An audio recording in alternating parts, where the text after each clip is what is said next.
All right, guys, Ben Graham again talking about rental real estate. And this is an expansion of my first video on the topic of why buying rental real estate. And I talked about, why I acquired the very first four properties that I ever had were to help fund my kids' college education down the road. So watch that video if you want to learn more about that. But what I wanted to do on this one was not just have me talk, but have someone that has mentored me personally. I've sat kneecap to kneecap. I drove him to the Lexus dealer to drop off his car, that kind of thing, and who has advised me. About buying rental real estate, advised me about real estate in general. His name's Steve Chater, and trust me, guys, he is a legend in the business. In fact, co-authored a book called Hold, which is a New York Times bestseller that talks about rental real estate and investing.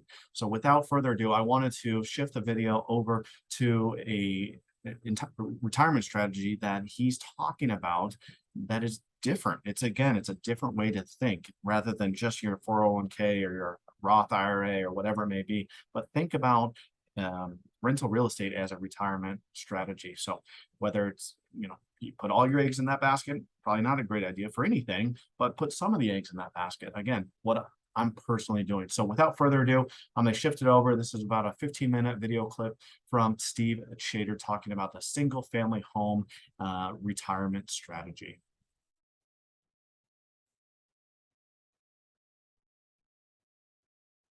TCD Property Management Services, and we are the resource for people building financial security, financial independence, building wealth with real estate. And today, what I want to talk about is the single family home retirement strategy. Single family homes retirement strategy. So, how can we retire owning single family homes? Well, the first thing you need to do is you need to determine how much money do I need to actually be able to retire. So we're going to make some assumptions here. You can see them up here on the screen. The first one is that we're going to have inflation, and inflation is going to be 3%. And it's going to average 3%. And we're going to assume that I'm right now making $5,000 a month, and I want to retain that lifestyle that I have with the $5,000 a month, and that I'm going to actually retire in 30 years. So the first thing I want you to do is I want you to take your phone, turn the calculator on, and then turn it to the landscape position. And your calculator should shift, okay? And you should see a different calculator on it, okay? So what I want you to do, having done that then, is I want you to take 1.03, that's our 3% inflation, and you're going to hit a key that's y over x. Look for the key that says on your calculator, that says y over x, and then push the number 30. And when you do that, you should see 2.42. That's the formula for 3% inflation for 30 years. Now what we're going to do is we're going to say, okay, now we multiply that times our current income. That's what we want to maintain that lifestyle, and it's $5,000 a month. So 2.42 times the 5,000 equals a little over 12,000. That's how much money you're going to need to have per month in 30 years based on inflation in order to just maintain your lifestyle. So if we take that $12,000 a month, that means you need to be making $145,000 a year. Well, if you talk to a financial planner and a financial advisor, they tell you that when you take your money and you put it into your retirement accounts and you put it into your investment accounts, that if you withdraw it at 4% per year, you can maintain that money that you have there. It's called the 4% rule, and it's the safe way to maintain that money. So when you do that and you take 145,000 divided by 0.04 or 4%, that means you need to save $3.6 million in order to maintain your lifestyle over the next 30 years. I don't know if that's shocking to you, but it is to me. Okay. So here's a couple of thoughts. Can I save my way to financial security? Can I just put it in the bank? Well, $3.6 million over 30 years is saving $120,000 a year. Do you have an extra $10,000 a month to put away? Here's another thought I want to share with you. Cash is not an asset. Cash is the tool that you use to buy assets, but cash is not an asset. Cash actually loses value because the inflation rate makes it worth less every year. So most people think, oh, I got my cash in the bank and I'm good because I got money in the bank. No, if you've got that money and it's just sitting in cash, it's getting worth less instead of buying an asset that makes more. And then here's the next thought. If you do own an asset, what's your return on investment? I was talking to a guy the other day who had money in his IRA. And he goes, and I said, so what's your return? I don't know. It went up. He says, it went up how much? A lot, a little. What's your return on investment? And then finally, what we just did was, how much cash flow do you need? How much do you want? Do you have big dreams for what retirement looks like? Or you just want to maintain? So you can use the formula that we just shared in order to determine that. So how do I get there? Well, the traditional way is put your money into mutual funds. Your guys on the radio talking about that. So I'm going to make 5 assumptions and putting your money into mutual funds. Number 1 is we need $3.6 million. That's our target. Number 2 is when you buy a mutual fund, you pay $1 for a dollar's worth of the fund. Okay. Or when you buy a stock, you pay $1 for every dollar's worth of the stock. The third assumption we're going to make is that you're going to start with $75,000. We'll talk more about that in a minute. Okay. And you're currently saving $2,000 a month. Now, don't get scared about the numbers. If you only have $10,000 and you can only save $500 a month, it just the numbers shift. That's all there is to it. Okay. And then here's the 5th assumption, and that is that you're getting 10% return on your savings. Now that's aggressive. Okay. But we're going to use those as our assumptions here. Okay. So when we use a mutual fund, the target's 3.6. We put it 75,000 is what we started with. We're going to get a 10% rate of return, and every month we're going to contribute an additional $2,000. Well, if you take a look over here, it's going to take you 26 years to get there. 26 years of saving that money to get there. All right. Nothing wrong with that. 26 years to hit your goal. But here's the other thing. You put $622,000 of your money in, and the rest came from the 10% return on investment that you're getting. Okay. Now, let's do it differently. And let's say, how do you get there? But let's play Monopoly. Now, everybody's played Monopoly as a kid. Have you played it for real? Okay. Let's play Monopoly for real. We're going to start with the same $75,000. We're going to buy one house for $300,000. That house, we'll put $60,000 down. That's 20% down payment. And we're going to get a 4% interest rate on the loan. Now, you can do better than that as I'm making this video, but we'll assume a 4%. And based on the current rent rates, the current interest rates, all of this, you should have about a $250 per month positive cash flow. That's $3,000 per year. And what we're going to do is we're going to take that, we're going to add it to the principal balance. We're going to let the tenant pay our loan down for us even faster than 30 years. So the loan is now going to pay off in 20 years. So in our final assumption is that the property is going to appreciate at 4% per year. Now, I wrote a book called Hope. It was a national bestseller, and I was co-author in that book. And we went back and we did the research, and we went back 40 years, and over that 40-year period of time, the average appreciation for real estate was 4%. There's years that went up, years that went down, but it was a 4% average rate.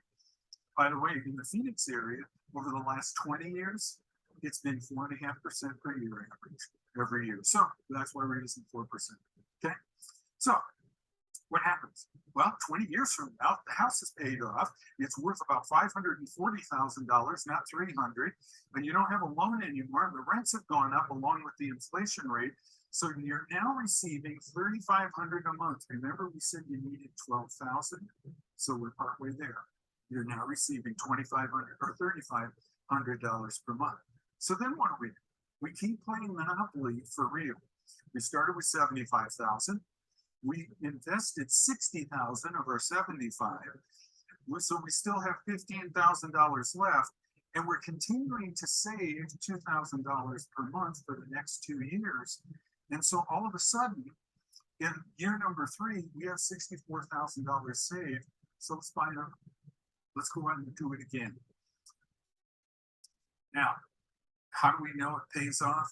Well, this is just a quick calculation. I'm going to leave it up on the screen just for a minute, but you can see that the $240,000 loan that we took out at the beginning, because we added our positive cash flow back to the loan, it pays off in 21 years. So we use that positive cash flow to pay it down. Well, what happens if we increase it by just another $75 over the period of time because the rents have gone up? Well, we get free and clear in 16.6 years. In other words, the faster we can accelerate using the tenant's money, the quicker we get to free and clear. All right, now here's our goal. We repeat this 4 times, what winds up happening? We create $14,000 a month in passive income. How much did we need? We did 12. So we're actually better because we repeated it 4 times. And because we did this, we contributed $60,000 4 times. That's $240,000 was our total contribution over a 6 to 9 year period of time. If it takes you 12, if it takes you 15, it's okay. This is just our example. Well, remember how much we put into the mutual fund example?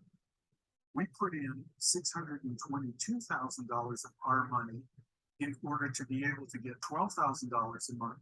In this example, I only put in 240, not 622. What am I going to do with the extra 400,000? Interesting question. And I'm actually getting more money. So where do I get this $75,000 even? And well, first of all, just start with what you have. Okay. And if you don't have enough right now, what would happen if you split ownership with a friend or a family member? You're still going to get there. You're just not going to get there as fast, but you're still going to get there. Okay. Number 2, what if you rented out the house that you're living in and you bought another one with a down payment you can't afford? So if you only have 10 or 15,000 or 20, whatever it is saved, you actually say, okay, I'm going to rent this one out and I'll go buy something else. Okay. Use a self-directed IRA to buy number 1 and save up to buy number 2. And talk with your CPA because it may be possible, some people will be able to qualify for this, to actually take it out of your IRA and use cost segregation and depreciation. I'm not going to go into those here. I'm just throwing out ideas. Use cost segregation and depreciation to actually offset the penalty and the tax. So this is about getting in the game. What's the game? Monopoly. Monopoly for real. And you just keep playing. Okay. But people say real estate takes too much work. And my financial advisor told me that stocks will give a strong return. You just have to hold on to it long period. Don't buy and sell. And a well-managed mutual fund performs better than real estate. I was told these things. And so what I did was I went and said, well, are these things true? Is this actually true? So first of all, real estate's too much work? Well, of course it is if you manage the property yourself. But if you hire a property manager and you include all of the stuff in your budget, it's not. You're probably going to get higher rent, probably going to get a better tenant. And hiring a property manager to manage your real estate is no different than hiring a financial advisor to manage your stock portfolio. You're just hiring a professional to do it better for you. Well, let's look at the stock market. What I did was I went back 20 years and I said, let's just look at the Dow Jones Industrial Average as our measure of what happened in the stock market. And you can see here in the year 2000, it lost 6%, 2001, 7%, 2002, 17, then came back 23%. It was going up and down. All of the red ones are when it went down, all the green ones are when it went up. And so over that 20, if we look all the way down here, the 20-year average return is 5.82%. Now, in our example, I assume you're making 10%, that you're doing almost double the average. But over the last 20 years, that's the average return for the Dow Jones Industrial Average. You're told that if you hold on, you're going to make 8 to 10% return. Well, if you look at the last 2 decades, that's not true. The average really is about 6%. Is what you can expect out of the stock market. Okay. Well, what if I get a 6% return? It's it's not 10%. 6 isn't bad. The ROI makes a huge difference. You see, instead of taking 26 years to get there, it's going to take you an extra decade. It's going to take 36 years just because of the difference between 6 and 10%. So, but let's say we did this and we played Monopoly instead. So here's what we did, right? If I put the money in the stock market, I would have to put in $1 for each dollar of stock, 200,000. Here's what happened over this period of time. And you can see the value of my investment went down for a couple of years and it came back and it came back. It takes until year 20 for the stock market to beat this example. Now look at this one. This is real estate on the other side. Remember I told you real estate went up to 4% per year on average? Let's just say it only goes up 3.5%.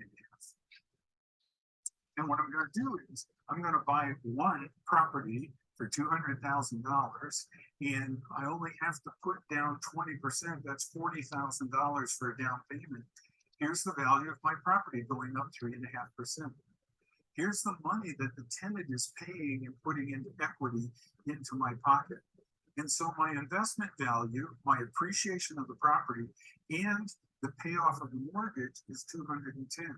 So in year number one, I'm $23,000 more money than the stock market. And then it continues to go on through. Here's my point. My point is, I only put $40,000 into one property. I had to put $200,000 into the stock market. And when I put that 200 in and I just go with what the averages are, I'm behind the 8 ball until year number 20. And I still have the rest of my money to buy additional ones. What do you suppose would happen there? We wrote a book on this. The book is called Hold, and I would recommend that you read 2 books. Number 1 is called The Millionaire Real Estate Investor. I'm a contributor to that book. I'm a co-author in the book Hold. It's the safe and secure strategy. And in TCT property management, that's what we promote. And we help investors with the education. We help investors with the information. Should I buy this one or this one? Should I buy in this part of town or this part of town? And we help them with the services that they need, so they don't have to be messing with it, taking care of it. They can just play the game Monopoly and have the safe and secure way to build wealth. So I invite you to see all of our videos on our YouTube channel and investor insights on all kinds of strategies and ideas for building wealth with real estate. Thanks for taking the time to watch this video. I realize this one's a little bit longer, but it's really, really important that you know the truth. All right, guys. Thanks for joining me and watching Steve Chater, again, personal mentor of mine, about that investment property analysis and retirement plan and all that kind of stuff. So hopefully you got a lot out of it. Please ask me any questions. I could even probably ask them to Steve. But that being said, I'm excited for my future, hopefully excited for your future and this great retirement strategy. So until then, take care.